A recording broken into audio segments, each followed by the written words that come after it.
Good morning, everyone, and welcome to this 39S6 Chambers webinar on the implications of the current lockdown in England for those who need care and support and the people who are caring for them. I'm delighted to have so many people join us this morning for this very interesting and important topic. My name's Steve Broach, and I'm joined by my colleague, Sian Davies, and we're going to split the talk between us this morning. I'm going to focus on the lockdown regulations themselves and look at the direct implications of the changes to the law on the way in which care and support can be provided, and those who have care and support needs can have those needs met. Sian's then going to look in more detail at the guidance that's come out, and there's been plenty of guidance on issues that relate to care and support. So there'll be a number of guidance documents that I'm sure Sian will want to go to this morning. We're going to go for about an hour and a half until 12:30. And I should stress that the session is being recorded. We were overwhelmed with interest in today's talk, which was great, but unfortunately it's meant that a number of people who wanted to attend haven't been able to. So we will be recording the session, and that's part of the reason why questions will be dealt with anonymously. So please do put questions in the Q&A box at the bottom of the talk, and please do try and make them general questions. Please don't ask questions about your particular case if you have one.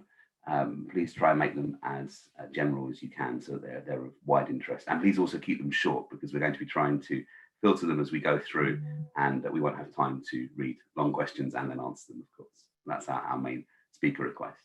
So we will be recording the session. That means, of course, you'll be able to pick up Sian's slides, and also I'm about to share a copy of the regulations themselves. So we hope that this will be a useful resource that will be available on the 39S6 Chambers website and will be emailed around to those whose email addresses we have as well. So without further ado, I'm now going to share my screen, checking I've closed down everything sensitive. And what should come up, all being well, is the regulations. Now, for those who aren't lawyers joining the talk today, this looks somewhat intimidating, I accept. The Health Protection Coronavirus Restrictions England number 4 regulations from 2020. So these are the lockdown rules. And there's a key distinction to be drawn between regulations and guidance. Guidance is what the government would like us to do, what it thinks would be a good idea. The regulations are the law that requires us to behave or not behave in certain ways. And I think it's very important that we focus on the wording of the regulations themselves and don't just look at the guidance, because the guidance can sometimes be wrong. For example, during the first lockdown back in the spring, the guidance said that everyone had to only leave their homes once a day for exercise, whereas in fact the regulations said no such thing, and that was then challenged. The guidance was challenged successfully and amended to reflect the fact that some disabled people would need to leave home more frequently to maintain a good standard of health.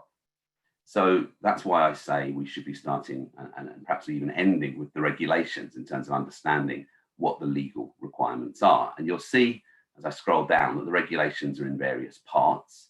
And the two parts that I'm going to focus on this morning are part 2, the restrictions on movement, and part 3, the restrictions on gatherings. Now, there are also, of course, important restrictions on businesses, whether they can open at all or in part, or whether they have to close. And then there are the enforcement provisions. As we know, these regulations are backed by criminal sanctions, but I'm going to assume for present purposes that what we're focusing on is what we can and can't do, not what will happen if we do the wrong thing. So that the focus of the short time available today will be on parts 2 and 3, the restrictions on movement and the restrictions on gatherings.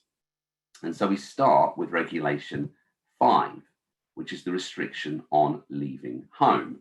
And it says very clearly that no person may leave or be outside of the place where they are living without reasonable excuse.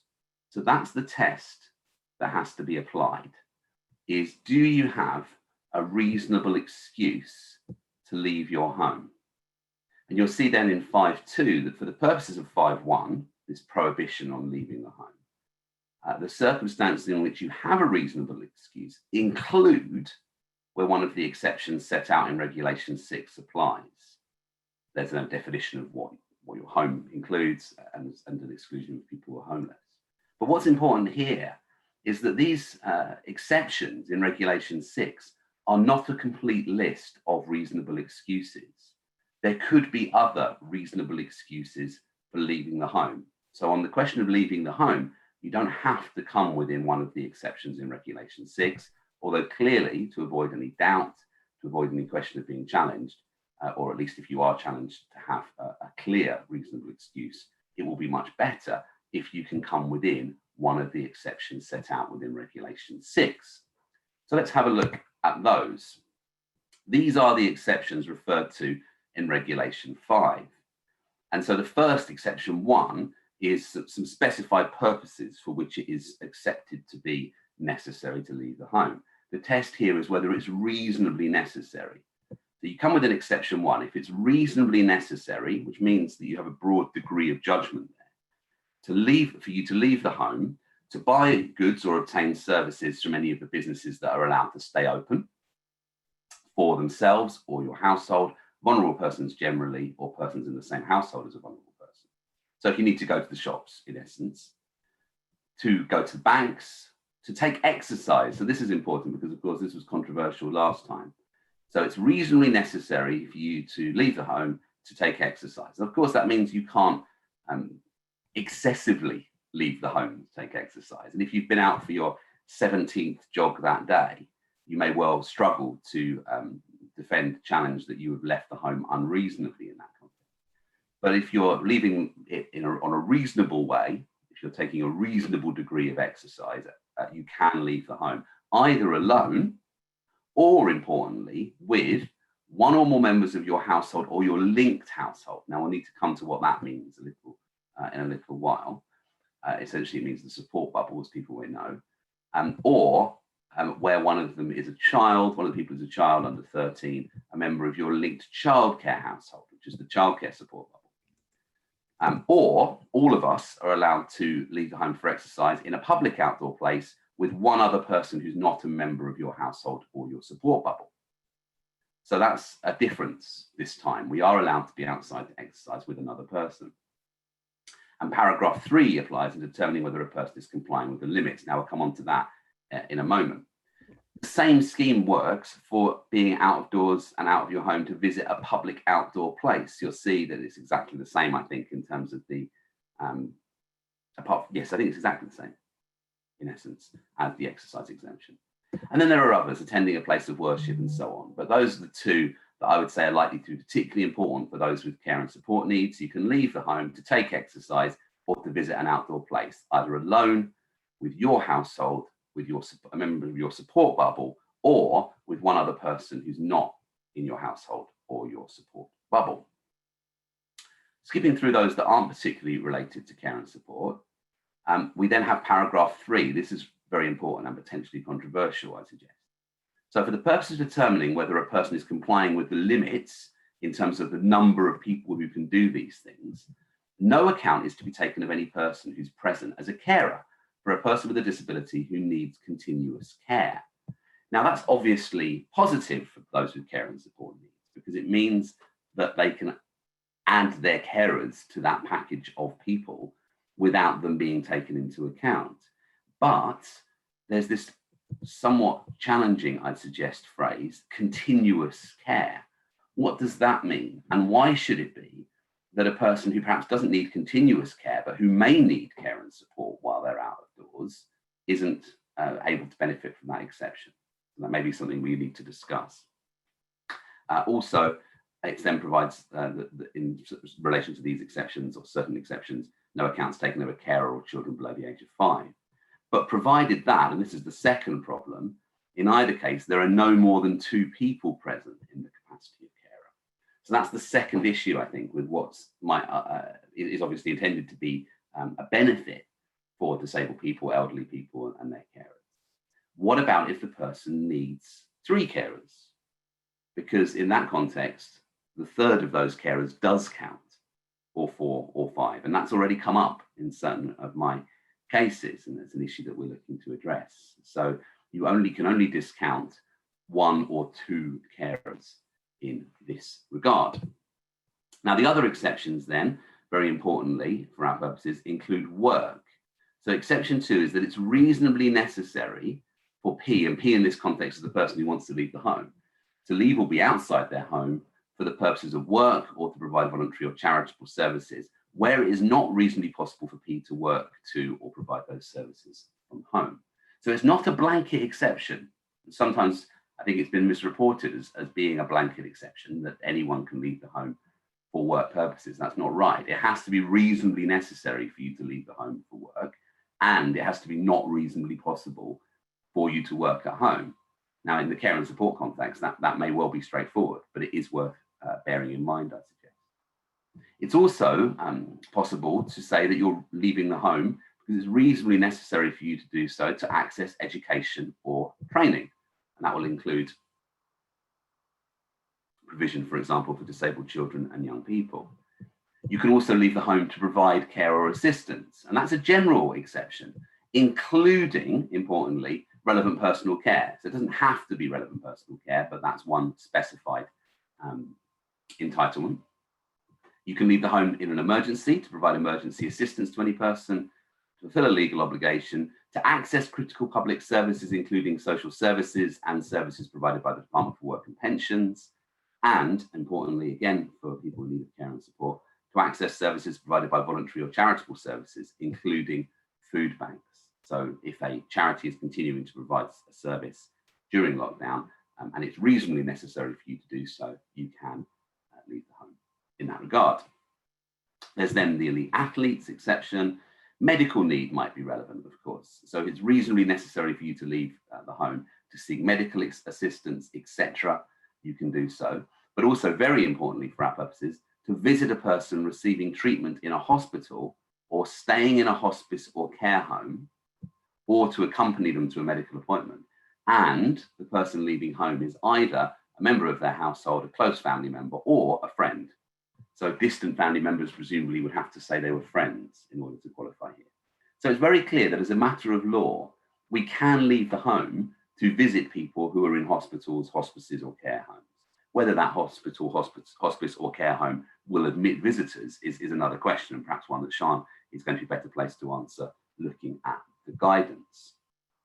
There's now an exception that's specific in relation to support and respite. So it's exception 5 here. So we're allowed to leave the home to attend a meeting of a support group that's permitted to meet under Regulation 11. We'll have a look at what that means in a moment. And then for the purposes of respite care or short breaks, as they're often referred to in relation to children. So a specific exception if the person is going for a short break away from the home. Exceptions in relation to deathbed visits and funerals, marriages and civil partnerships. It's actually a very narrow exception there. Children may be relevant, of course. There's various exceptions in relation to children, the most obvious one being where the parents are separated, but there's a range of others as well, including childcare related exceptions. Animal welfare, returning home, prison visits, and other visits. So that's the full range of exceptions in Regulation 6. But what I would return to is what I said at the very beginning here, which is that these are not what lawyers would describe as exhaustive of the reasonable excuses. They are things which are included within the concept of a reasonable excuse to leave the home. But the key legal test, the acid test, if you like, is that no person may leave or be outside of the place they're living without a reasonable excuse. So the question is, do you have a reasonable excuse to be outside the home?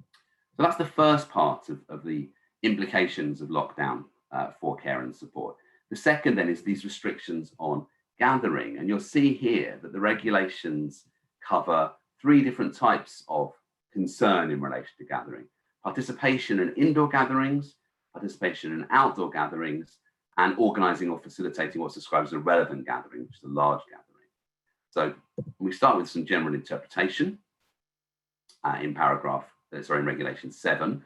And we're told, first of all, what a gathering is. So a gathering takes place when 2 or more persons are present together in the same place in order to do anything, essentially engage in any form of social interaction or undertake any activity. There's then a definition of what indoors means. See the smoke-free premises regulations, definitions of public outdoor places, private dwellings, and so on. So you might need to look at the interpretation regulation if it's unclear. We then have the participation in indoor gatherings provision. Now, this is probably the most relevant type of gathering for those in need of care and support, although outdoor gatherings will be highly relevant as well. And we see that the scheme here is quite different, because under Regulation 8, no person may participate in a gathering which consists of 2 or more people and takes place indoors. But that does not apply if any of the exceptions set out in Regulation 11 apply. So in relation to gatherings, the exceptions are exhaustive. You have to come within Regulation 11 if you want to gather with another person indoors. And we'll see under Regulation 9, because outdoor gatherings, the same approach applies. So right at the end here, paragraph 1 does not apply if any of the exceptions set out in Regulation 11 apply. So for any kind of gathering, there has to be an exception in Regulation 11. Before we go to Regulation 11, very important again to look in terms of outdoor gatherings at this supposed benefit, and it is going to be a benefit for many disabled people and those in need of care and support.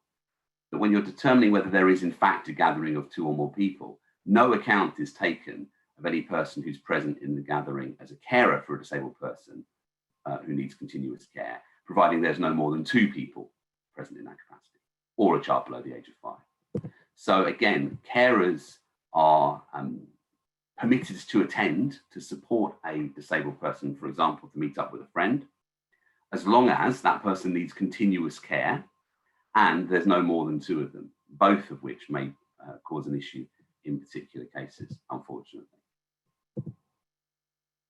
Regulation 10 is then this concept of relevant gatherings, large gatherings of more than 30 people. We won't dwell on that. And now let's look at the exceptions. So of course here, this is really important because we have to have an exception to gather otherwise than in relation to outdoor gatherings where carers are involved. So again, the first exception is that you're part of the same household or you're in a linked household, straightforward. Second is, again, the gathering is reasonably necessary for certain purposes, which are familiar from Regulation 6, work, educational training, emergency assistance, avoiding injury or illness or escaping a risk of harm. Providing care or assistance to a vulnerable person is always then, as long as it's reasonably necessary, a reason to gather, including, brackets, but not limited to relevant personal care or a house move. Legal obligations, criminal justice, support groups. So this is important. So a gathering of a support group consisting of no more than 15 people and taking place at premises that aren't a private dwelling are allowed as long as it's reasonably necessary for members of the group to be physically present at the gathering. And again, no account taken of a child who's below the age of 5. And the definition of support group is a group or one-to-one support which is organised by a business, charity or public body to provide mutual aid, therapy or any other form of support to its members. So it's quite a generous definition. And again, for example, in relation to the issues that follow below, but those are not exhaustive. So that's important. Also important, again, is respite care. So the gathering is permitted if it's reasonably necessary for the purpose of respite care or short breaks. Exception 7 is going to be relevant, births and visiting persons receiving treatment, etc. So attending a birth or, for our purposes, again, similar scheme here, visiting a person receiving treatment in hospital, hospice or care home, if you're a member of the household, a close family member or a friend. That's permitted by way of a gathering.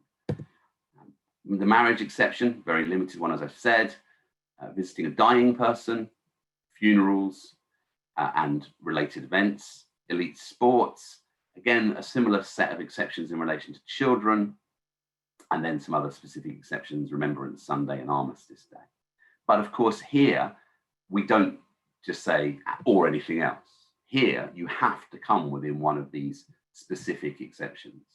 And so just recapping, most of the time, it will be either because you're in the same or a linked household, or because you're working or accessing education or training, or providing care and assistance to a vulnerable person, or because you're attending a support group, or because you're accessing respite care, or because you're visiting a person receiving treatment in a hospital or staying in a hospice or care home.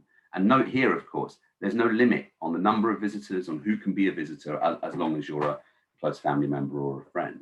So the guidance, as Char may show you, goes beyond that, but the law is very clear that anyone who is visiting a person in those settings is allowed to do so, in the sense of being allowed to gather. So that's regulation 11, the exceptions on gathering. Just before I hand over to Sian, before I take some questions, I also need to give the definitions of linked household and linked childcare household. And those are in regulations 12 and 13. The regulation 12 is the definition of a linked household. So it's a household that's linked with another in accordance with this regulation. And essentially, as people will probably be aware, this is for single adult households. So where a household comprises one adult, or one adult and one or more children, the adult may choose to be linked with one other household, the second household, but only if all adult members of the second household agree, neither household's linked with anybody else, nor were they in the previous lockdown. And importantly, there's then no limit on the number of adults or children who may be in the second household, and then they become linked households. They cease to be linked households if anything goes wrong in relation to the condition in paragraph 2. And if they do cease to be linked households, you can't link with anyone else, which is a question I've been asked previously. So it's a one-shot deal, I'm afraid, linking your household with another. So very often it will be, for example, a single parent with their children linking with a set of the grandparents. That would be a very obvious linked household arrangement, but it could be anything. Any single adult household has the right under the lockdown regs to link with another household of any composition. Once you've done that, that's it.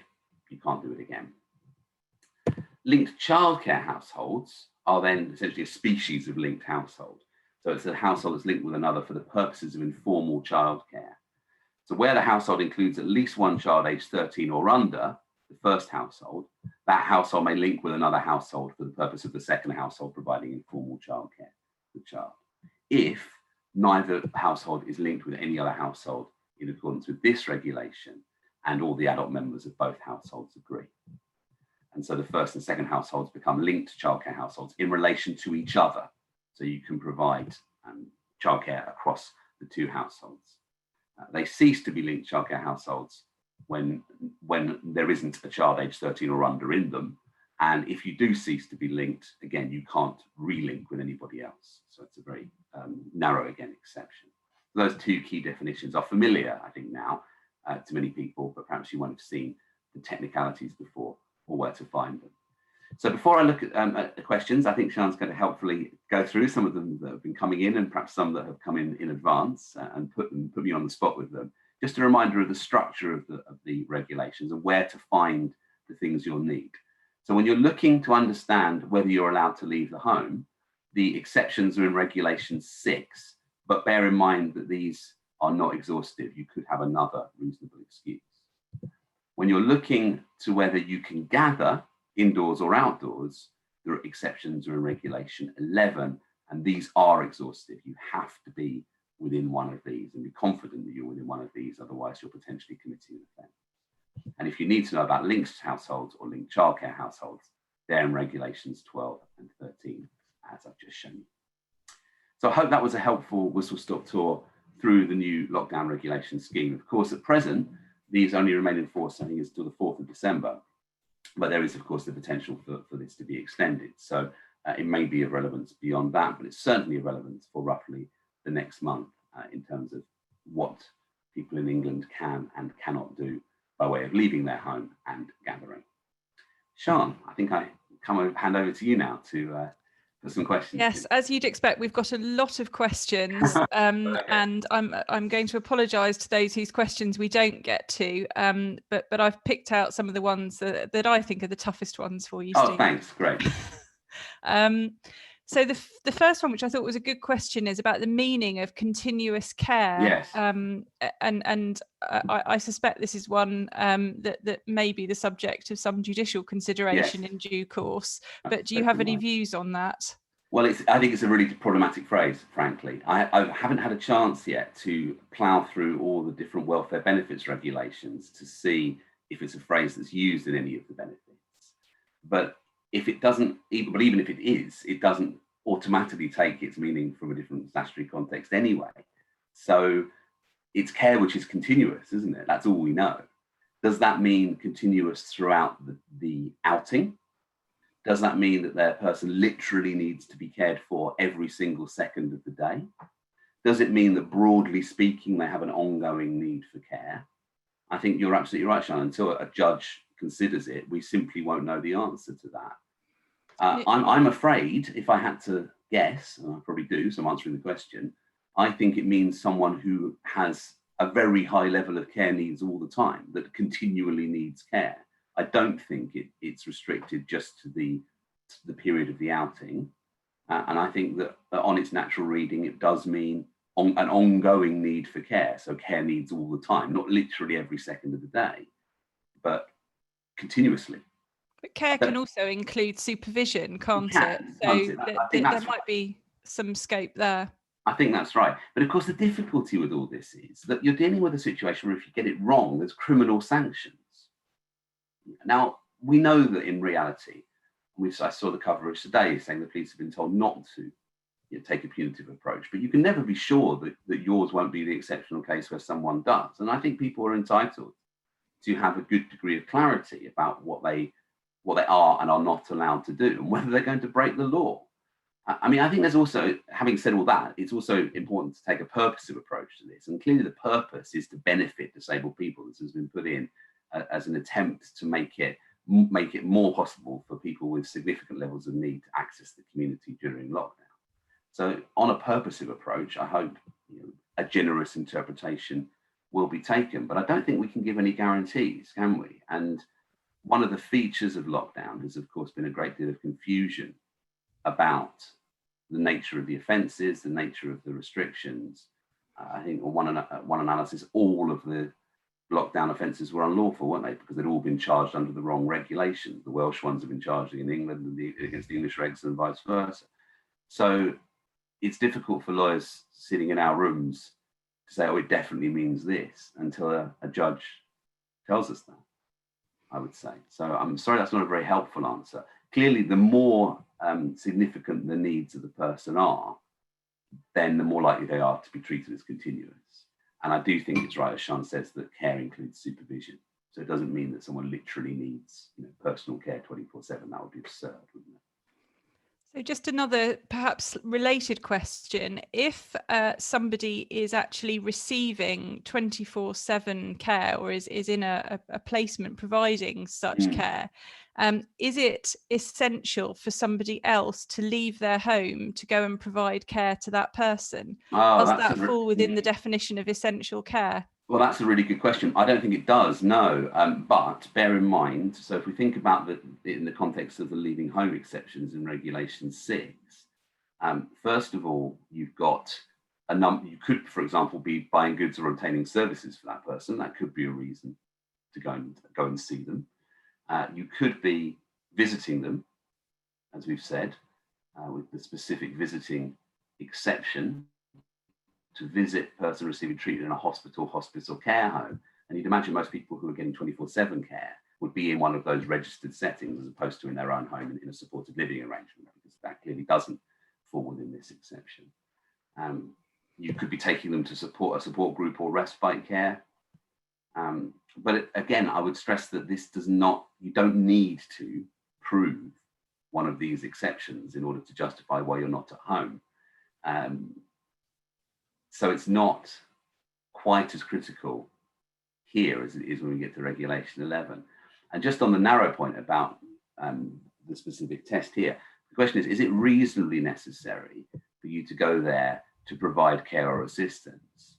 That doesn't mean that you'd have to say, well, without me, they wouldn't get any care or assistance at all. It's just got to be more than desirable. And there's been some case law, hasn't there, that necessity is a spectrum that goes somewhere between desirable and absolutely essential, in essence. And so you just have to be able to come within that. And I think the use of reasonably there does give a significant degree of wriggle room. And then another interesting question about under what provision would the person who is visiting someone in a care home in the role of attorney or deputy or legal representative fall? I think legal representative is quite easy because Yes. obviously the business of justice continues. Yes. But perhaps those who are attorneys or deputies might not quite fall within that. What do you think? No, I think that's right. So they probably, I think most of the time we're looking at exception 2, by the way. This is the sort of broad set of exceptions. And it would probably be here voluntary services, or if they're an unpaid representative, or assistance, I would suggest. They'd be providing assistance, wouldn't they, in terms of, for example, helping them to manage their managing their finances for them in the context of a finance attorney. So I put it this way, I'd be extremely confident that someone who's doing what Sian's just described will have an exception to fall within. And you might well come within a number of them, and there's no difficulty with that at all. And then another interesting question about support groups. If the support group is limited to 15 people, in your view, does the 15 people include those who are facilitating or organising the group? Excellent question. So let's look again at the definition. So regulation 6 cross-refers to regulation 11 here, which obviously is the hard-edged exception. So there's no surprise in that. So if we look at how a support group was defined, gathering is of a support group consists of no more than 15 persons. So my take is that does include facilitators. So that's all the people who are in the premises are must not be more than 15. And that's reinforced, I think, by the fact that there's the specific exclusion for young children. So if there were going to be other specific exclusions, like for organisers, you'd expect them to be set out. So my take is that it's at least likely that the 15 is a cap for participants and organisers. The 15 is also the cap number that was used for weddings, wasn't it? That's right. And that was a total number rather than excluding the celebrant. So that might give a clue as to... I think so. I think, again, when you've got hard-edge limits, no more than 15, what you'd normally expect to see is any carve-outs from that being expressed, wouldn't you? And so like the under 5s carve-out. So in the absence of any carve-out for organisers, I'm strongly of the view, actually, that the 15 would cover anyone who's organising or facilitating. And then one last question before we let you have a break. Can a carer plus one person who is needing care meet one other person outside? So that would give you a total group of 3. What's your view on that? Yes, they can, can't they? And that we get from paragraph 3 here. So, well, as long as the person with a disability needs continuous care, let's assume for that purpose, for present purposes, that we're confident that they do, then yes, they can, because the carer in that scenario is discounted. No account is taken of them. And so the disabled person with their invisible carer alongside them goes to meet a friend for outdoor exercise or to enjoy an outdoor public place in the same way as others are allowed to do. So yes, I think the short answer to that question is yes, so long as the disabled person needs continuous care. Sorry, I was looking for the exercise and public outdoor place exemptions, and of course they're here in exception 1. So they are then in that context coming here within, for example, C3 in a public outdoor place with one other person who's not a member of their household. And we see, don't we, that that's... Here we go. So paragraph 2C3, no account is taken of the carer, and the carer is as defined above. So sorry, a slightly long way of saying yes.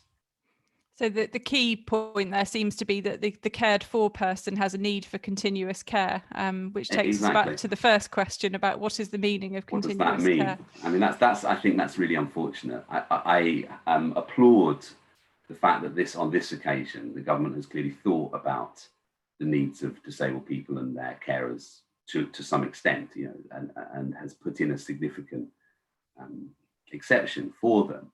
But I'm not convinced that the drafting is helpful here in terms of that phrase, continuous care, which as far as I can see isn't defined anywhere, and is clearly, I think, at least open to a significant degree of interpretation. What's quite interesting, I think, is that that phrase is ultimately going to have to be interpreted by the criminal courts. Yes, most likely, unless someone judicially reviews the regulations, because you're right, Sian, unless there's a head-on challenge to the regs, then it will be in the context of enforcement, wouldn't it? Steve, there are lots and lots of questions. It's just gone up to 76 questions. But I think rather than you having to sort of sit there for the next 3 hours answering them, sure. Shall we move on to the guidance and do. Come back to some more of these questions later on? Great, and I'll also have a look and see if there's any that I can answer in writing while you're talking as well, Sian. So we'll see how we get on, and then I'll put some to you at the end of your talk. So I will now stop sharing my screen so that you can share yours. Thank you. There you go.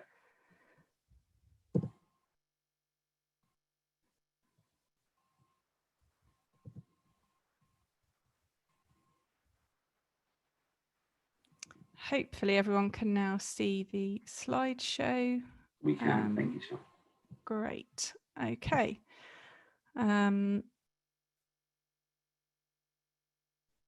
Right, so what I'm going to do is talk a bit about the flurry of guidance that's come out, and really try to sort of emphasise some of the key differences between what I'm going to call lockdown 1 and lockdown 2, in terms of the approach that's taken in the guidance. Steve's already talked about the difference in the regulations and the fact that some of the lessons from lockdown 1, and in particular some of the areas in which the regulations were challenged, and some areas which were found to be difficult or impossible to enforce have shaped the direction of travel in terms of the lockdown 2 regulations. And what I'm going to do is look a bit at some of the guidance that's come out and try and sort of pick out the differences. So I'm going to start with what's known as the winter guidance. This predated lockdown 2. It's dated the 18th of September 2020. But it is guidance that was produced at a time when there was the tiered system in place, and of course what that meant for those areas in tiers 2 and 3 certainly was a significant level of restriction, albeit not quite the same as the regulations that we've just been looking at. Quick plug for a note prepared by the team at 39 Essex, which is linked to in the slides. Essentially, what the winter guidance did was to describe as the priorities for social care. Firstly, ensuring that everyone who needs care or support can get the support they need throughout the autumn and winter period. Secondly, protecting those in need of care and support from infection. And thirdly, and really this is the key point that I want to emphasise, making sure that people who need care and support remain connected to essential services and to their loved ones whilst protecting individuals from infections. And in my view, that sort of summarises perhaps one of the lessons that has been learned from lockdown 1, which is this issue of the balance that's needed. Yes, people do need to be protected from infection, and those who work in a sector where there is a level of risk need to be protected. But I think what has been seen is the impact on those who need care and support from not having those connections to essential services, or who are put off from accessing services because of a perceived lack of service or risk of infection, and also the impact of not having the connection maintained to loved ones. So to summarise the lessons learnt from lockdown 1, what I see them as is firstly that safety from infection versus mental health and well-being is a very finely balanced equation, and I don't think that was at all a feature of the consideration in lockdown 1. Remote visits by family, by professionals work for some people, but by no means all. And thirdly, that across adult and child social care, safeguarding needs are slipping through the net on account of persons not being visible to services. In the area of children, that was particularly apparent when schools were closed, and that might be something that informed the decision to keep schools open so far as possible during lockdown too.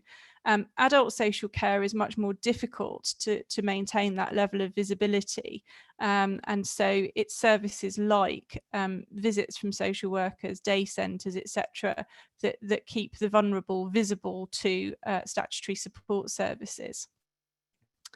So we have guidance from the Department of Health and Social Care. This was updated on the 15th of November, and this particularly relates to visiting arrangements in care homes during the period of the national restrictions. This applies for the duration of the national restrictions, so until the 2nd of December. It is non-statutory guidance, but nonetheless of considerable value. What the DHSC guidance says is that the placements facilities have to have visiting policies which are risk assessed. So the risk assessment should consider relevant factors, including balancing the benefits to residents against the risk of introducing infection, the ability of a particular setting to put in place practical measures in order to mitigate risk, the health and well-being risks arising from the needs of the cohort of residents. So, for example, if there is a particularly clinically vulnerable group within the care home or placement, that would be a factor in favour of a greater level of restriction than a more generally healthy cohort. And whether residents' needs make visits particularly important. And that's the flip side of the vulnerability of the group. So is this, for example, a placement predominantly occupied by individuals who would derive particular benefit or need or well-being from being able to receive visits? So it's looking not just at the individual and the placement, but also the cohort. Precautions that will be taken to prevent infection during visits, PPE, cleaning, etc. The practical effectiveness of social distancing measures between the visitor and residents where the healthcare needs of the individual cannot be met by socially distant visits. In other words, how much can be achieved by use of PPE and distancing? How effective is that going to be? And whether there are sufficient infection control measures in place to protect residents, staff and visitors. So in other words, looking more widely beyond the cohort of service users to those who are caring for them. In addition to the Department of Health and Social Care guidance, we have also had some guidance provided by ADASS, the Association of Directors of Adult Social Services, and they produced an advice note which was somewhat unfortunately timed for them because it came out on the 2nd of November, and of course that very shortly predated the announcement of lockdown 2. So in fact the ADASS guidance appears to have been written with a view to the tiered restriction structure, but nonetheless it has relevance to the current situation. And what ADASS say in that note is that their view is that blanket restrictions, i.e. rules or policies that simply say no visitors in care homes or other placements, leave providers and local authorities open to legal challenge. And even in situations where the local COVID restrictions are at the highest level, so that would have been the tier 3 situation, there must always be consideration for personal and exceptional circumstances so as to comply with public sector equality duty and human rights requirements.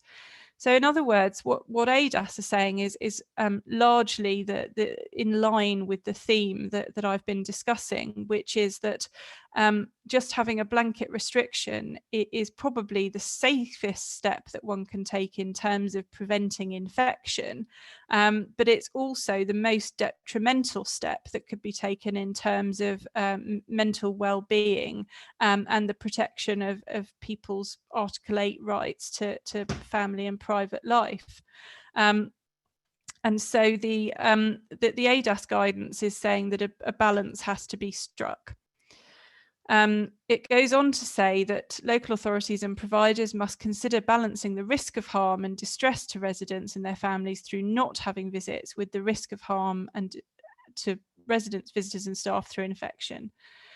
Goes on to say that local authority directors should, as far as possible, work to support care providers to ensure they are not applying blanket bans on visiting. So that's a programme of dialogue, education and cooperation between local authorities and the care providers. Support care providers to develop proportionate guidance that balances risks of infection with rights to private and family life. Again, that's a role for the local authority rather than just the responsibility for this resting solely with the providers. Be conscious of the unintended consequences that can arise as a result of restrictions being applied. For example, families making decisions to take a loved one home at the end of life, likely to result in a higher demand for community-based support. I would add to that, because I've had experience recently of cases where that almost exactly that scenario has played out and has resulted in court of protection proceedings. That actually it's not just an unintended consequence being a higher demand for community-based support, but a further unintended consequence is the likelihood of court of protection proceedings, and also potentially distress and harm, both physical and mental, to the person who is being removed from a care home on that basis if they lack capacity.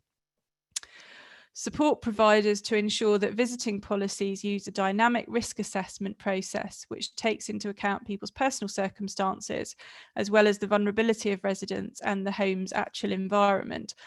That, I think, echoes the DHSC guidance, or rather the DHSC guidance echoes this, because this guidance came before, that it's a combination of who is there and what are their vulnerabilities, what are the benefits to the cohort of having a visiting policy, and also how does the environment lend itself to visiting, and how can it be adapted if it doesn't lend itself.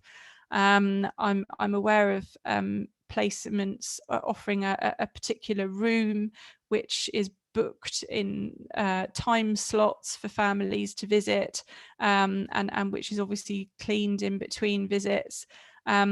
Other placements that I'm aware of have created visiting areas outdoors, so that while they're covered to protect from the elements, that there's a degree of ventilation to improve the COVID safety, again bookable by family members. There's actually a lot of good work going on in terms of trying to find solutions that balance all of these factors. But for those that are applying the blanket policies, ADASS are very clear that that's not appropriate. And then finally, local authorities should support providers to develop visiting policies that ensure people, both residents and families, have full information about the risks and benefits of visiting versus not being visited, and seek explicit consent to any restrictions. So an informed basis for making decisions about visiting. And then we also have, to add to that flurry of guidance, a letter from the Vice President of the Court of Protection, dated the 6th of November 2020, so last Friday, noting that the DHSC, the Department of Health and Social Care guidance, does permit visits to those in care homes. And then stating it is recognised that receiving visitors is an important part of care home life, and that maintaining some opportunities for visiting to take place is critical for supporting the health and well-being of residents and their relationships with friends and family. That's the emphasis from Mr. Justice Hayden, not me, but it does link into that theme that actually the visits, the possibilities for contact beyond a screen or a device are absolutely crucial for well-being. And one of the things that has been seen through lockdown 1 is a deterioration in the mental well-being of many who have care and support needs because of a lack of maintenance of family relationships. Just a quick word on needs assessments, because this is a question that came up in lockdown 1 and no doubt will rear its head again in lockdown 2, in particular about how needs assessments are to be conducted, whether they can be remote or whether they should be in person, and how to make that decision. Helpfully, the care and support statutory guidance, which was obviously not formulated with the pandemic in mind, does address this issue to an extent. What it says is that the type of assessment depends on all the facts, including the level of risk. 10.31 of the statutory guidance says there may be instances where remote involvement is just as effective, such as over the telephone, through video conferencing or other means. And then in the part of the statutory guidance that talks about reviews of care and support plans, at chapter 13.15, it says that local authorities should have regard to ensuring the planned review is proportionate to the circumstances, the value of the personal budget, and any risks identified. In a similar way to care and support or support planning, there should be a range of review options available, which may include self-review, peer-led review, reviews conducted remotely, or face-to-face reviews with a social worker. So the statutory guidance is clearly envisaging there being a decision made in every situation where a needs assessment or a review is required as to the most efficacious and proportionate way of conducting that review, taking account of all the circumstances. And clearly the circumstances now include the circumstances created by the pandemic. So the statutory guidance permits both face-to-face and remote assessment. And in my view, there shouldn't be, again, echoing what was said earlier about visiting, there shouldn't be any blanket policies about this. There shouldn't be any blanket rules that all assessments must be conducted remotely, or indeed any requirement that all assessments should be in person. It involves a risk assessment and circumstances in making that decision as to how someone's needs are to be assessed or reviewed. So really, just to draw some general themes, my view is that the approach to lockdown 2 from DHSC, from ADASS, and in that guidance note from the Vice President of the Court of Protection are all much more nuanced than the slightly bulldozerish approach that was taken in lockdown 1, which was to take the word lockdown literally in some cases. The emphasis is no longer on the preservation of health, risk from infection at all costs, but there's a recognition that there's a balance to be struck between health and well-being, including the individual, the cohort with whom they reside, and the physical nature of the premises.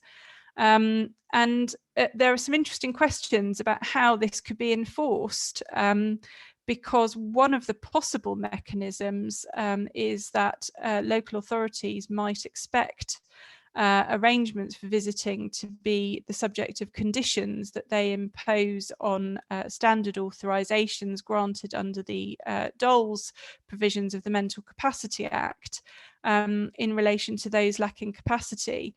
That's in addition to what the DHSC say in their guidance about the need for local authorities to work with providers. I'm sorry, it wasn't the DHSC, it was ADASS, to work with providers in developing individualised risk assessments, which take account of cohort, premises, etc. So there's some interesting issues ahead in terms of how this more nuanced approach is to be enforced. Thank you all very much. Excellent. Thanks very much, Sian, for that very, very helpful review of a range of different guidance documents.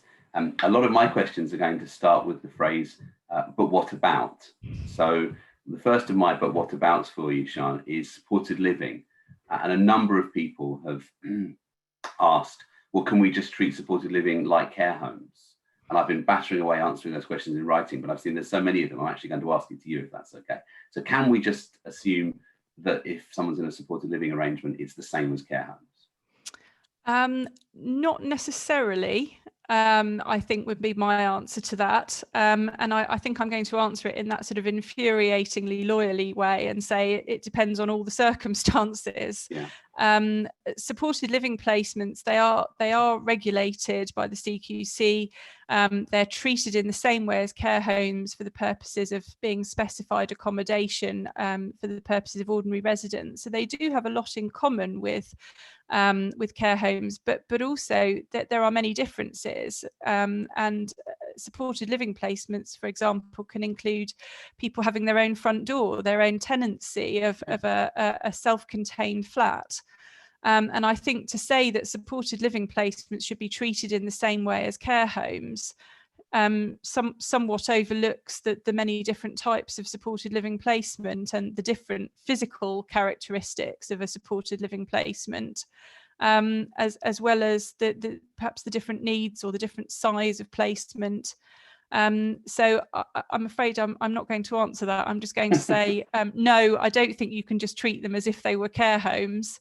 But obviously, if a supported living placement is more along the lines of a care home, such as a shared house type arrangement, rather than a group of people who have tenancies of their own flats, there might be an argument for saying, well, actually, it replicates a care home more than it replicates individual living arrangements. And that's a much better and more nuanced answer than the one I was giving in writing, which is essentially to say, no, Sian, I agree with you, actually. But I do also think that the visiting exception for care homes is obviously intended for legal things that are legally a care home. You can't get around that. No, but absolutely. Care home does have a very clear definition within the legislative scheme for regulation. And I don't think there's an argument for saying a supported living arrangement should be treated in the same way for visiting purposes. Exactly. But as I hope I showed people in my bit of the talk, you don't have to come within that exception. There could well be other reasonable excuses to leave the home or other specific exceptions in Regulation 11 to actually go into a supported living arrangement. And one of the ones that I've been answering a lot on the written chat was the work exception. You need to, if you're an AMP, for example, you need to go and visit someone as part of your work to assess them. That's the most obvious exception, isn't it? So absolutely, not too hung up on any individualized exception and its technical meaning. If you don't think you can fit within that, find another one. There probably will be another one. But the other possibility, of course, is that those in supported living may not have continuous care provided to them by a care provider. Some of their care might be provided, for example, informally, and so if an informal visitor is providing essential care to someone in a supported living placement, then they would fall within an exception as outlined earlier anyway. Yeah, absolutely right. So what about hospital visits, Sian? What can we tell people about hospital visits? So the hospital visit, again, is a question of assessment by the hospital. I'm going to say the same thing, no blanket policies. It is, again, a more nuanced situation. And I think there has been a recognition that you know, tragically, a lot of people were at end of life in hospital or very seriously ill without access to their loved ones. And I think that the detriment of that has been recognised. Every hospital is going to be different. Probably every ward of every hospital is going to be different in terms of its geography, its cohort, etc. So I think if there's one theme that I'm going to keep repeating, it's no blanket policies. Couldn't agree more, Sian, absolutely. Interestingly, when I checked this morning, it doesn't look like the hospital visiting guidance has been updated for lockdown. No, it hasn't. Still the October I'm sure version, we can isn't expect that shortly. Well, probably. But I mean, obviously, that's a good thing for people who want to visit loved ones in hospital, because the October visiting guidance is reasonably generous, isn't it? Yeah. So there is another arbitrary rule, isn't there? Oh, sorry, perhaps I'm over-egging the pudding there. Arguably arbitrary rule. Perhaps I'll ask this as a question. Do you think the fact that both the hospital guidance and I think the care home guidance says no more than 2 visitors and suggests that that's an absolute limit, do you think that's a reasonable thing for the guidance to say? I don't think there can be any hard and fast rules here. There are going to be some hospitals and some care homes that probably have a lovely large communal area, which could easily accommodate 4 or 5 people socially distancing for a visit. There are going to be some that have had to repurpose a broom cupboard for the purposes of visiting, where perhaps having 1 visitor is the maximum that you can achieve. So I really do think it's a question of, to use a housing law term, space and arrangement in every place where these visits are happening. Absolutely. Okay, I have to ask this question, but it's probably more of a question to me, and I'm not entirely sure of the answer yet, Sian. So I'm going to see if you know the answer while I do a very quick bit of looking up, because it's come up loads of times through the Q&A. Can someone be in a support bubble, so a linked household, and be in a childcare support bubble, i.e. a childcare linked household, i.e. 2 separate arrangements? Or do you have to choose between being in a linked household and a childcare linked household? I think the answer to that is that you can only be in 1 bubble. But I think it is too. I'm not going to tell you which bit of the regs I get that from, because I don't know. It would be surprising if you could be in both, wouldn't it? Because yes, that's not how it's been suggested in any of the guidance that I've seen so far. And just thinking about the purpose of bubbles, so bubbles were created as an exception to the no mixing between households rule. That's right. So just thinking about the way that you interpret exceptions, it tends to be narrowly. And so I think my view would be, just from first principles, that unless there is a specific provision which says you can be in more than 1 bubble, because the bubble is an exception to a no mixing rule, it's probably limited to 1 bubble. Yeah. So neither regulations 12 or 13, as on my quick skim, preclude it, because they just define the 2 different types of, let's use the term everyone uses, bubble. But I have a feeling when we get into regulation 11 and we look at those exceptions there, then we may find that there's a... If I stop sharing, you can share. Thanks, Sian. This is obviously hugely important. I totally agree that we need clarity about this. And I'm afraid I'm just still, having done 3 minutes of research, not clear, I'm afraid. Because if we look at regulation 11, the first exception, I hope I'm sharing now, is that everyone's a member of the same household or a member of 2 households in relation, linked in relation to each other. See regulation 12, you get the definition there. See where the exception is for.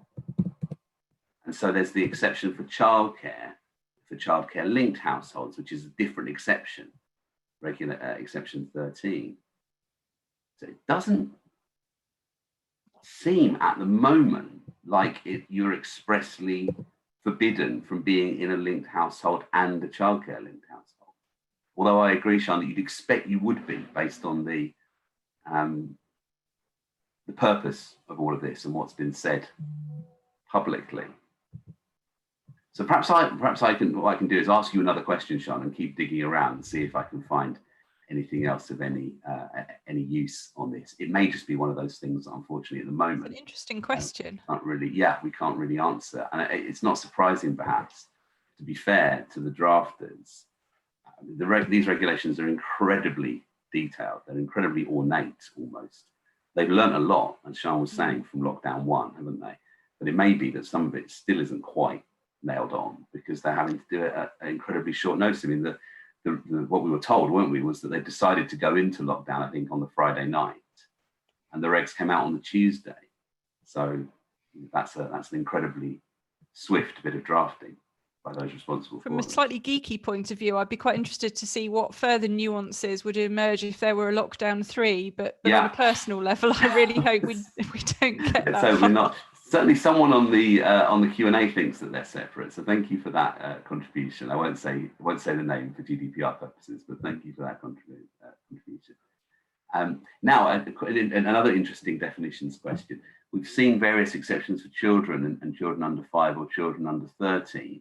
As far as we can see, I think this is right.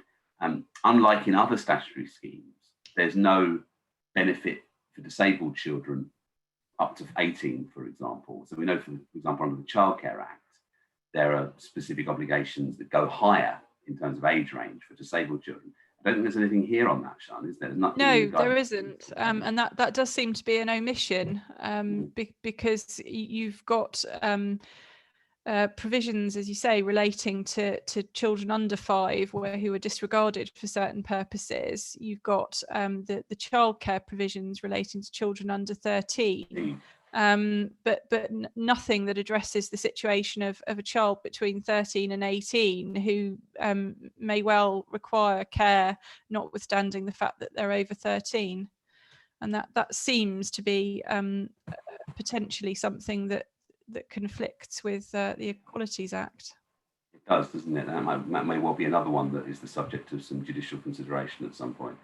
Might have an answer on the previous question. Let me share this and see what you think, Sian. So we're looking at this question about, can you be in a linked household and a linked childcare household? Can you have a support bubble and a childcare support bubble? Now, the definition of being a linked household in Regulation 12 applies only if these things in paragraph 3 are met. So first of all, that all adult members of the second household agree. But then look, neither the first household nor the second household are linked with any other household for the purposes of these regulations. And that would, I suggest, mean all of the regulations, wouldn't it? Not just Regulation 12. So that does seem, I think, tell me if you think I'm right, Sian. This is real. I agree with you. Legal research on the hoof, isn't it? But yes, but I think that must be right. And looking at the way it's drafted, that those conditions all have to be met. Yeah.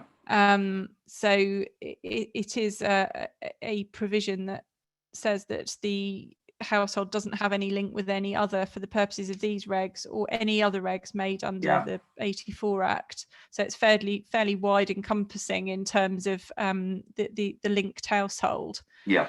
So yes, I think that may be the answer. I think it is. And also, of course, even if you link with someone else in the previous lockdown between the 4th of September and 5th of November.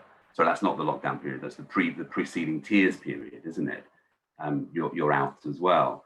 So I'm afraid that this is probably a really good point to mention the thing I should have said in the introduction, which is that neither Sian nor I are giving any legal advice this afternoon as it is now. We're obviously exploring the legal implications of all of this, and hopefully the way that people are finding helpful, but you'll understand that some of these points are emerging, and in any event, we can't give advice in webinars. Really probably should have said that at the beginning, but there you go. So I think we're exploring it in real time because this stuff is so new. Exactly, literally live and as we speak. Anyway, I'm sorry, I essentially jumped back in there to take a question that was really more aimed at my side of the talk. So interestingly, Sian, perhaps this is something you might want to have a think about. The suggestion is that the guidance says that if you're eligible, you can form a childcare bubble and a support bubble with different households. So we might need to see if the guidance is clear about that, and it might be that that's an issue where the guidance and the regulations appear to be inconsistent. That's interesting. If that is the case, then I think my view is that the likely position is that it's the regs that are to be followed rather than the guidance, because the guidance is just guidance and it's not even statutory guidance. So I think if you want any clarity on this, then it's likely to be the position in the regs that will prevail. Well, it has to be, doesn't it? Yeah, if the regs are clear. So let's see. Let me ask a slightly different point, Sian. It's one of a practical point for you, if I may. People put in the point that in reality, lots of care homes aren't actually allowing visits. And a specific kind of sub point to that, which is insurers are creating a barrier, it's suggested, in terms of people adopting more flexible approaches. What can we do about that, would you say? Yeah, there are a number of questions that have been sort of bubbling, I think, since lockdown 1 on this. One of the sort of possible mechanisms is where P lacks capacity, a Dole's condition. Obviously, that doesn't address the insurance issue, which is a matter that the care home would have to resolve. But the other, and it's a fairly drastic solution, but it has come up in a number of court of protection cases that I've been dealing with recently, is to really question whether it's in P's best interest to be in that care home in circumstances where the care home is operating a very restrictive regime around visiting, possibly a regime which isn't in accordance with the guidance, and that's having a detrimental effect on P's well-being. At the beginning of lockdown 1, when we all thought this was going to be for a few weeks, I think the general view about lacking access to those in care homes was that it was just something that everyone had to put up with because it was for a short period, with the hope that the virus would be controlled quite quickly. Obviously, we're now many months down the line, and there's some empirical evidence out there about the detrimental impact on well-being for those who haven't had access to family and friends. And we are starting to see that the guidance that I talked about, taking that more nuanced, balanced approach. And I think care and support needs assessments and care reviews have to factor that in. If P is in a care home which is refusing to allow visits or being very restrictive about visits, such that it's impacting on the well-being of a person, then that may not be the placement that is meeting their needs. A person's needs include, as we know, managing and maintaining family relationships. Some people can't do that by video, or it's not enough to do it by video. And if that need isn't being met, then the placement may not be meeting their needs, and therefore may not be a lawful discharge of statutory body's duties under either the Care Act or the National Health Service Act. That's really, really interesting analysis, Sian, and I agree with it entirely. The other thing we have to say at this point, and it's quite surprising we've got this far without either of us saying it, is human rights, of course. The human rights implications of these restrictions are hugely significant. And it's worth bearing in mind that under Section 73 of the Care Act, registered care providers who are providing local authority funded care are expressly public authorities for the purposes of the Human Rights Act, and so can be challenged for measures that might be, for example, a disproportionate interference with the person's right to respect for their family life or their private life that includes their relationship with other important people. And my view is that given that, other care providers, at least of publicly funded care, will be as well. So the possibility of human rights challenges to disproportionate measures, Sian said, blanket policies being the most obvious, but not just, just because something isn't a blanket policy doesn't automatically make it proportionate. So there's that set of considerations that need to be borne in mind as well. The other thing I would say is, of course, moving somebody from a care home potentially breaches Article 8 in that the care home is their home. It may be somewhere where they have private life relationships with other residents. So moving someone isn't always a complete or easy answer. But there may be a need to look at whether there is, in Mental Capacity Act terms, a less restrictive option, somewhere that they could move to that has a less restrictive regime, or a means of making the current placement less restrictive. And hopefully, in terms of the insurance issue, now that the regulations and the guidance take this more balanced approach, that might impact the approach that insurers are taking when care homes are looking at their risk assessments. Yeah, I agree. I mean, the care home visiting guidance is nuanced to the point, arguably, of being unhelpful, I'd suggest, in that it really does just leave it up to local areas, doesn't it? And there's certainly no comfort in that guidance for blanket policies, blanket restrictions at all. But at the same time, it says, really over to you, local directors of public health and local providers. So there will need to be individualised challenges if particular homes or particular areas are adopting arguably disproportionate policies and have to be challenged on a case-by-case basis. Yes. Can I just come back to this thorny point though, Sian? Sorry to interrupt, about the linked households, because I've got it up on the screen. We might be wondering why I've highlighted paragraph A.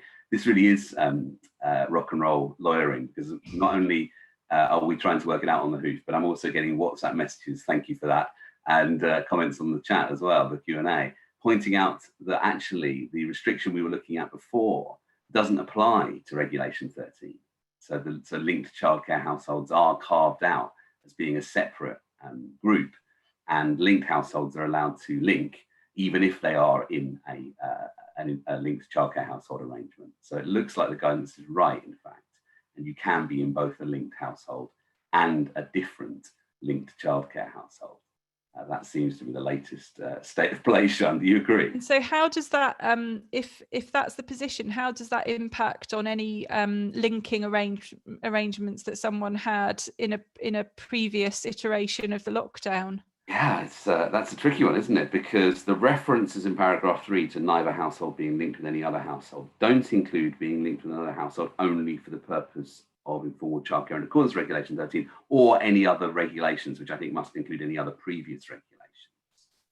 So I think if you were in a linked childcare household at any point, you can still, but only that, you can be in a linked household as well now. But if you've ever been in a linked household, bizarrely, one might say, you can't be in a different linked household now. So your linked childcare household is fixed, but yes, you can then link with another household. Exactly. At any point, it seems, a person can have one linked household and one linked childcare household, but no more than one of either of them.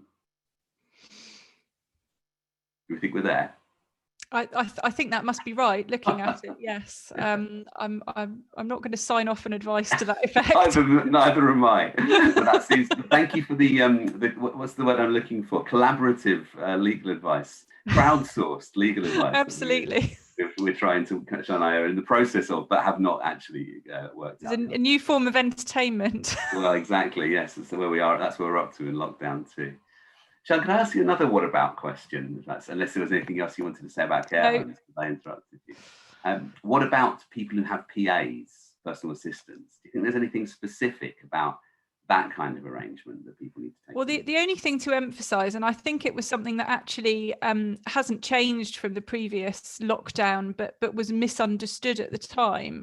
Nobody is precluded from going to work if they can't work at home. So the first question is, can I do my work at home? And if the answer to that is no, then there's nothing that prevents anyone from going to work.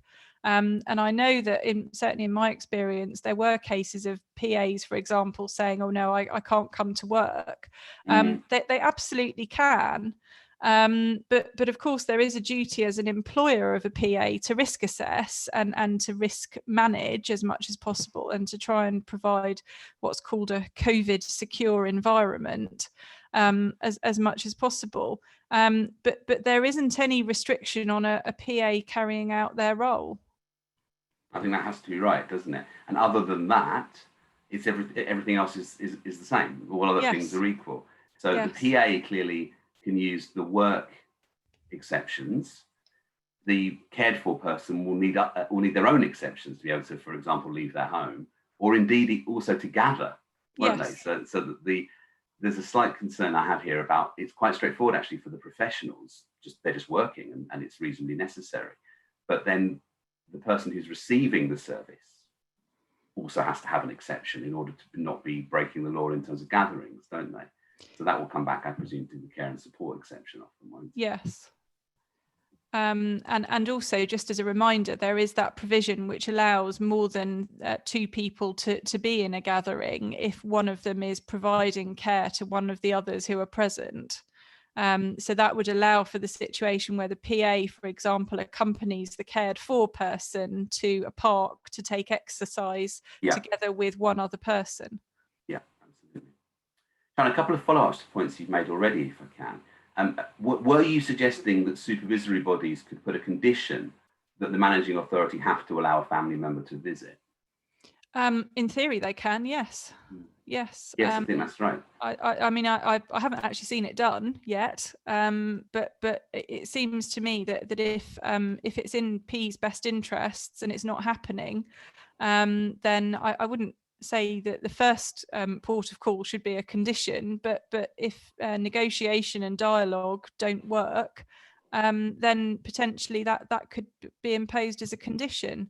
It carries some risks, because the placement might say, well, we're not able to do that, for example, because our insurance doesn't cover it, and therefore give notice on the placement. So I'm not suggesting it's an easy answer. No, at which point you could potentially judicially review the placement, couldn't you, if they're a public authority under the Care Act? So round and round it goes. I mean, this isn't supposed to just be about making work for lawyers, but it could unfortunately involve quite a lot of work for lawyers, couldn't it? Because there's a number of different points of challenge, aren't there, in a case like that. If the placement has not risk assessed, or has one of these blanket policies, then I would say that a dole's condition is a theoretically available mechanism by which local authorities can try to nudge providers to do what they're supposed to do under this guidance, which is to risk assess and have an individualised plan.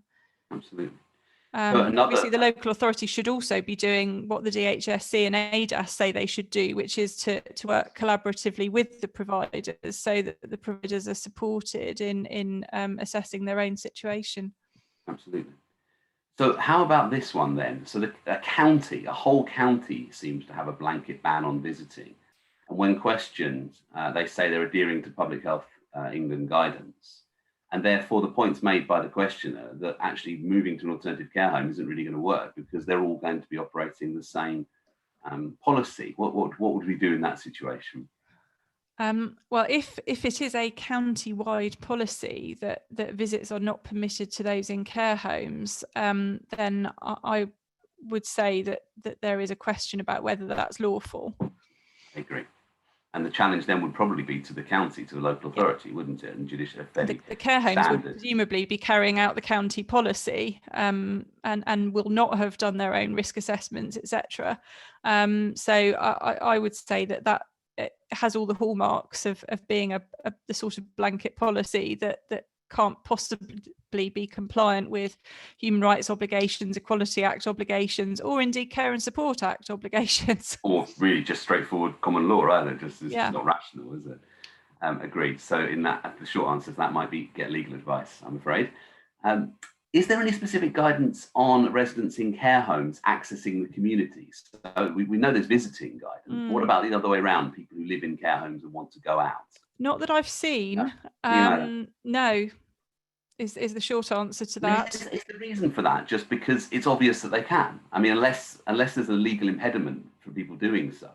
Well, those in care homes are subject to the same restrictions as the rest of us. They can go out for essential purposes. Just because someone's in a care home doesn't mean that they're not able to go out for all the purposes that we're all allowed to go out for according to the regulations. Absolutely. And that was one of our advanced questions, wasn't it? Was the suggestion that a care home had somehow banned its residents from leaving the home.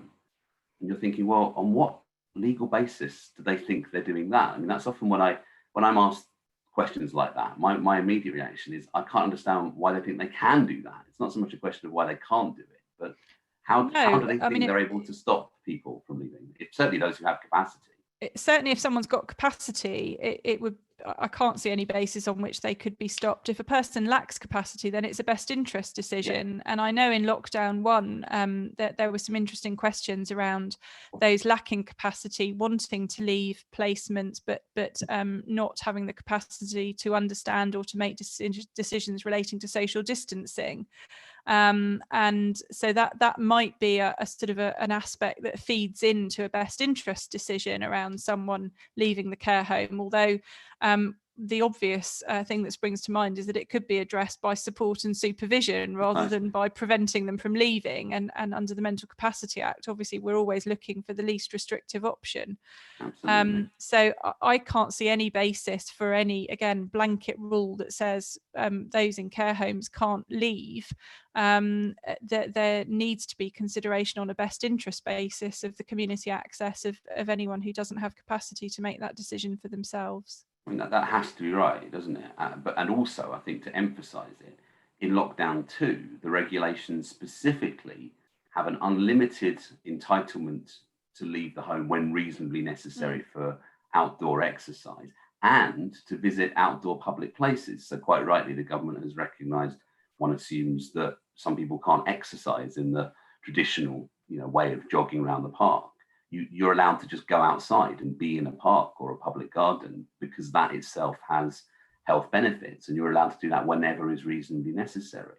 So the best interest analysis this time around has to take into account, I think, that the overall guidance to all of us is more generous in terms of being allowed to be outside than it was. And that must be seen to be a deliberate policy decision by the government, taking account of the evidence from lockdown 1. They've chosen to make lockdown 2 less onerous in terms of what we can and can't do outside. There's also an interesting question here, isn't there, about whose best interests you're looking at in that scenario, because the best interests of P, it seems to me, are almost certainly served by going out and having access to the community and exercise. What I suspect care homes are concerned about is P coming back to care home and posing an infection risk to staff and other residents. Exactly. But actually, that's not a facet of P's best interests, save insofar that they want the placement to continue to be available to them, and for the staff to remain healthy, and the other residents, I suppose, to an extent, because of the risk then to P. But you're jumping through a number of hoops before you actually get to a risk to P. And really the best interest question has to focus on P.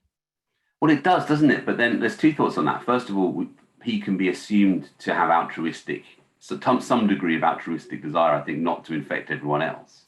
But equally, some of these decisions, I think, are just not best characterized as best interest decisions, and are in fact just either contractual or some other form of restriction on what people can and can't do, where the challenge would be judicial review, probably, or a human rights claim in the county court, rather than a court of protection best interest decision-making process, because actually the decision-making is so multifactorial that it just doesn't properly lend itself to analysis that's based solely on P and their own best interest. So certainly in some cases I've had so far, I've suggested that we needed to go away from the court of protection route in that context, because actually it seemed unlikely there was going to be anything for a COP judge to meaningfully decide, because the government were just saying no, we're not having any visitors because we think it's an infection risk, and we don't, essentially, not in terms, but we don't care what might be in your client's best interests. In that context, it's quite difficult to see how the COP can meaningfully intervene, I think. I think that's right, and also it risks that sort of nuclear option, doesn't it? Of the placement saying, well, we're giving notice, and we can't meet the needs of this person because they want to go out 7 times a day, and we can't allow that. Absolutely. So I see the time, Sian, but there's one more question I think I have to pose us both, which is a really interesting one about the way in which the guidance describes visiting, the care home guidance in particular. So having said it's quite fluid and leaves a lot up to local areas, on one reading at least, it says that all visiting needs to be behind plastic screens and be distanced. And the point's made, well, what about people with dementia, people with sensory impairments? I immediately think about some clients who are deaf-blind, and that is literally pointless then to impose that restriction. What do we think about that, either on a best interest or a human rights basis? I think I'm going to say the same thing again. It's all a question of fact and degree, taking into account all of the circumstances. For some care homes, the only way they can facilitate visiting may be with plastic screens. For others, that they may well be able to do it in a far less restrictive way. And it has to take account of the needs of the individuals involved. Someone with dementia, actually, the most important thing to them might be to be able to touch, to hold hands with a family member, rather than to see them. And actually, a short period of touch might give them more benefit than a prolonged period of being in the same room with them. And I think what we do get from the guidance is the sense that all of this is an individualised risk assessment.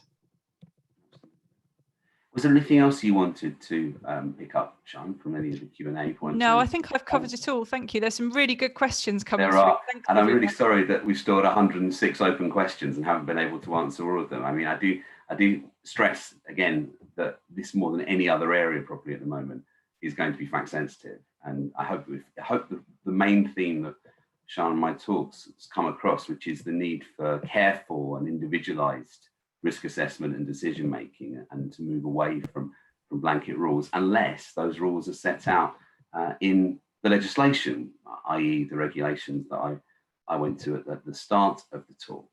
I'm sorry, I'll just share it one last time to avoid, well, hopefully make sure we cleared this up. I'm sorry that the paragraph 8 of Regulation 12 wasn't in the forefront of my mind when I opened up. And just to be clear, we do think at the end of all that you can have both a linked household for support role purposes and a linked childcare household for childcare purposes. But that's our best guess at the end of this, what I found to be a very engaging talk. Thanks ever so much, everyone, for coming. Sian, thanks for all the really good questions that everyone submitted. Thanks for thoroughly testing us. For me, anyway. Steve found it easy. No, definitely all of us. I'll stop sharing just for the purposes of saying goodbye. The slides, and I think the slides, and certainly the recording will be available. Sian's slides and the recording. Thanks ever so much, everyone. We hope it's been useful, and no doubt there'll be more materials coming out from our team at 39S6 Chambers during the course of the lockdown to try and elucidate various other issues that may come up. Thanks, everyone. Thank you.